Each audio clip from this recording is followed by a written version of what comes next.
Ang ganda ng tag-init kapag meron kang manok. Yung ginagawa namin dito kapag tag-init, no, ay nagbibigay po kami ni Papang ng tubig.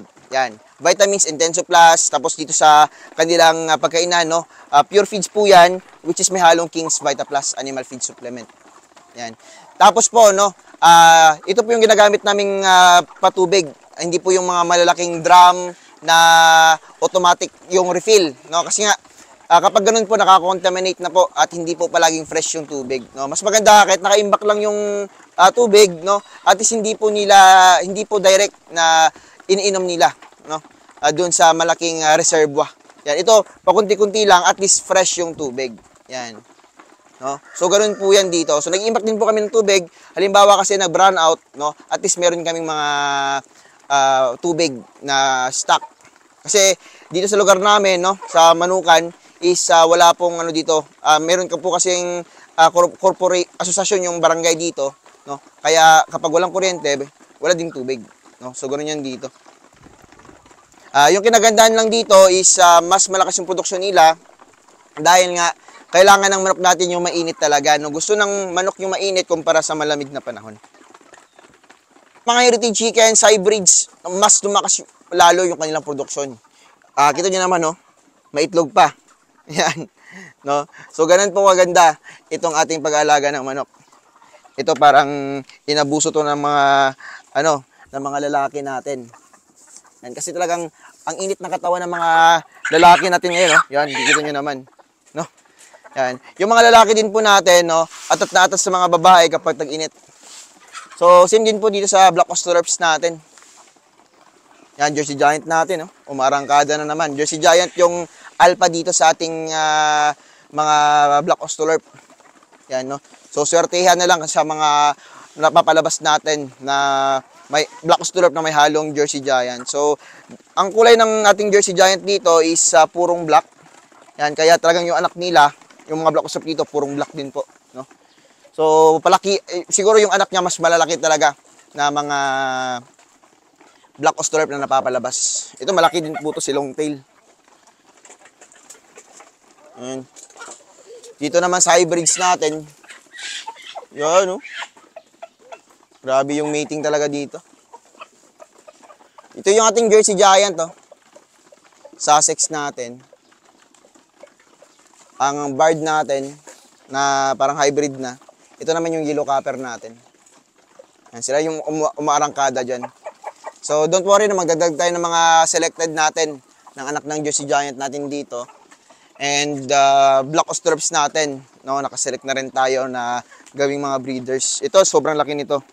Ito yung plano ko na ipares sa ating Jersey Giant. My biggest Black Australorp. Yan. So gusto ko talaga ito lang yung gawin kong pangsimilya. At ipapares ko to sa ating Jersey Giant. Siguro iibahin ko to siya. Yan, tapos i-breed sa ating Jersey Giant, no?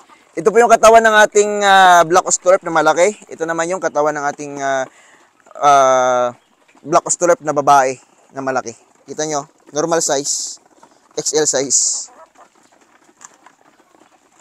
Dito naman tayo sa ating mga Rhode Island Reds. Yan, sa Rhode Island Reds natin, no? Konti lang yung mga breeders natin pero sobrang dami na napapalabas ito. At yung kulay nila. Yan. So yung edad dito ng mga breeders natin is yung iba dito is 9 to 10 months, yung iba naman is 8 to 9 months. Yan, lahat sila nangingitlog yan. Yung matanda lang dito is yung ating naked neck. Kasi ito ay almost 1 year na po. Yan. Project ko lang yung naked neck na yan at pinapares yun dito sa ating mga Rhode Island Reds na roosters. So may napapalabas na siya. Bakit ko alam yung napapalabas niya, no? Kasi nga yung napapalabas niya is pula na naked neck. Doon kasi sa kabila, wala akong talagang sobrang pula doon na naked neck dito. Ito lang siya. Yan. So sample lang naman yan, project. And para makapaglabas ng bagong linyada, hybrids yung kalabasan yan. And malalaki yung naked necks. After nitong pakain nila, mating na naman yan. Ating trio na Giants, 2 months old. Napakatatangkad nito, no? Yan. Quadro sana to, nakaso nga lang, nawawala yung isa, namatay. Ito naman yung ating isang Shinju Gigante. Yan. Meron tayo ditong anak sa Aspo, no? Aspo Bloodline. Tsaka ang ating giant na si Avatar. Ito naman yung ating mga Shinju Gigante Flatcomb, no? Flatcomb po itong dalawang to, rooster. Yan, ito naman yung ating Kanawang Giants. At yung ating koleksyon ng mga chicks. Ito, mga giants natin. So, wala pang available dito, no? Maraming gustong bumili kasi walang available talaga. Yan. Pasensya na muna kayo mga kanitib. Ito naman yung ating mga breeders. Yan. Yan, kumakain na rin sila. Yan, trio natin na giants din, nakanawayon. Mga breeder natin sa likod, meron din.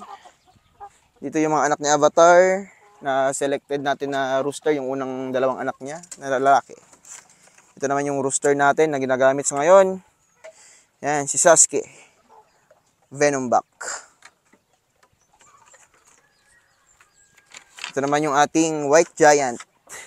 Yun, pogi. Yan, ayusin mo yung ano mo. Yun, mahihain ba to, no? Hindi ko pa nagagamit to. Meron na ako dito kay Aspo. Yan. Bloodline na binread ni Sir Aaron. Anak ni Avatar yan, ni isa babae yan. Yan, no, nag-sparring yan sila kaya doon sa kabila. Kaya nag-violate yung kanyang mga katawan. Ito naman anak ni Argus. Lahing Argus lang yan, no. Barred Plymouth Rock. Yung kanyang Barred Plymouth Rock, barred yung kanyang kulay.